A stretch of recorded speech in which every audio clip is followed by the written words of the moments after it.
राधे राधे महाराज जी। महाराज जी, मैं एक आरंभिक स्तर का वैज्ञानिक हूं और वैज्ञानिक सोच के साथ साथ धर्म और संस्कृति की भी आदर करता हूं। महाराज जी, जब कभी सिद्ध संतों के किसी दावे के विरुद्ध कोई विज्ञान अपने प्रमाण देता है तो मैं देखो, पहली बात तो इतना समझो कि जो विज्ञान है वो पांच भौतिक शरीर तक सीमित है, इसके आगे नहीं इसकी गति। आज तक कोई मशीन बनी हो यहां से अमेरिका कहीं भी जो मन का अल्ट्रासाउंड कर सके, मन का एक्सरा कर सके, बुद्धि का कर सके, चित्त का कर सके, आम का कर सके, ये सूक्ष्म शरीर है, नहीं प्रवेश है। फिर कारण शरीर है, नहीं प्रवेश है। फिर आत्म स्वरूप जो ब्रह्म ज्ञान है या भगवत तत्व है, यहाँ विज्ञान का प्रवेश नहीं। जहां विज्ञान समाप्त होता है वहां से अध्यात्म शुरू होता है। बात समझो। तो अगर आप अपनी बौद्धिक स्तर से किसी का परीक्षण करना चाहेंगे जो अध्यात्म में स्थित है तो नहीं कर सकते। महाराज जी, साधु संतों के भौतिक कुछ दावों को विज्ञान बड़े देखो, सच्चा साधु कोई दावा ही नहीं करता। नौटंकी नाटक करने वालों के दावों को हम साधु के दावे नहीं कहते। नौटंकी नाटक, हमारे शब्दों पर जाइए, नौटंकी नाटक करने वालों को जो दावे करते हैं उनको हम साधु संत ही नहीं कहते।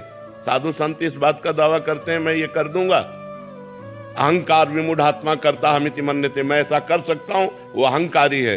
साधु अहंकारी नहीं होता, साधु ज्ञानी होता है।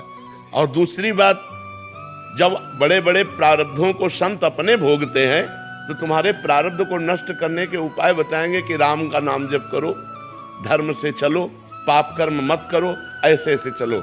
ऐसे कि मैं तुम्हें भस्म दे दूंगा, मैं तुम्हें जंतुर दे दूंगा, मैं तुम्हें कलावा बांध दूंगा, या मैं ऐसा कर सकता, ऐसा नहीं। आज तक किसी बड़े संत का नाम हमें लो कि उन्होंने ऐसा किया।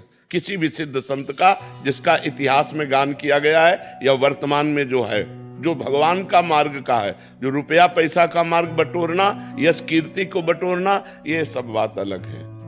साधु वही जो कंचन कामनी कीर्ति से बचे, साधु वही जो सब में भगवान को देखे और भगवान में लगाए, भगवान से विरुद्ध नहीं। जैसे संत से आप कहो मुझे यहाँ पीड़ा है, मैं बहुत परेशान हूँ, देखो बच्चा, सब परेशानी दूर करने वाले भगवान हैं। आप भगवान का नाम जप करो, भगवान से प्रार्थना करो, वही दूर कर देंगे। आज तक संतों ने यही सलाह दी है, जाओ मैं ठीक कर दूंगा, ऐसा तो नहीं। बड़े बड़े ब्रह्म ऋषि श्री वशिष्ठ जी महाराज जो त्रिभुवन को पलट सकते हैं अपने तपोबल से, उनमें सामर्थ्य है। जब दशरथ जी का मरण हुआ, भगवान का 14 वर्ष का वनवास हुआ, भरत जी जब आए, ऐसे कह रहे हैं, ऐसे का मतलब होता है असमर्थता, ऐसे का मतलब होता है कि हाथ मींज कर कहना कि अब क्या करूं, मैं कर नहीं सकता। सुनहु भरत भावी प्रबल बिलख कहो मुनिनाथ, हानि लाभ जीवन मरण जस अपजस। तो फिर कौन ऐसा है? ये सब बच्चा, तुम तो वैज्ञानिक हो, हम तो बाबा जी, हम ही नहीं मानते इन बातों को, हम ही नहीं मानते, क्योंकि बचपन से हम हैं भगवान के मार्ग में, शुद्ध मार्ग जो शास्त्रीय मार्ग है। हमारी दोनों किडनी फेल हैं, हम जंतु थोड़ी बंधवाते, डायलिसिस करवाते, हम राख थोड़ी खाते, टेबलेट खाते हैं। शरीर को जो जरूरत है वो कराना।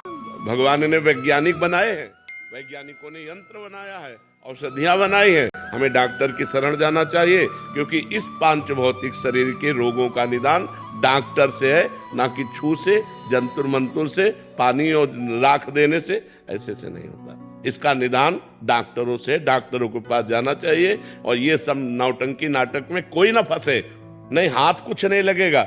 हम एक बात और बता देते हैं, जैसे आप परेशान हैं किसी भी कष्ट से, और आप हमारे पास आए और अब आपकी परेशानी खत्म होने का नंबर आ गया और आपका पुण्य लागू हो गया, बोले बाबा के पास दर्शन करते ही वो खत्म हो गया, तुक्का लग गया ना।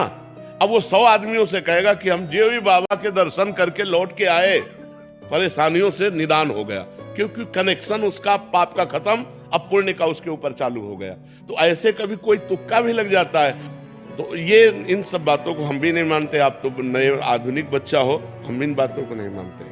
हम बातों को मानते हैं जो शास्त्र प्रमाणित है। शास्त्र जैसा और हमारे जैसे संत महात्माओं की दवाइयां लेते रहे, सिद्ध भजन करके रामचंद्र करते रहे, छूछा वाली बात तो रही नहीं। और सिद्ध काली माँ थी, काली माँ सिद्ध थी जिनसे बात करती थी, वो रामकृष्ण परमहंस जी महाराज के गले में कैंसर हुआ। बड़े बड़े सिद्ध संतों के शरीरों में व्याधियां पाई जाती हैं, डॉक्टरों की शरण लेकर उनसे औषधियां लेकर शरीर का, और अध्यात्म एक अलग चीज है, वो मोक्ष प्राप्ति के लिए, वो भगवत प्राप्ति के लिए।